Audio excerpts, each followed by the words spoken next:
እልልታ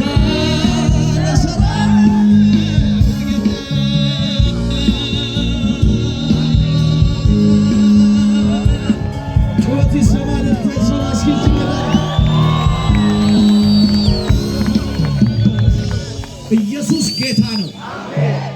ኢየሱስ ሄው ማልቅምና ተብሎ እንደተጻፈ ዛሬ በምሕረቱ እዚህ ሜዳ ተሰብስቤያለሁ ብሎ የሚያምን አንድ ሰው ዘሎ ለጌታ ክብር አሜን ይበል እስኪ።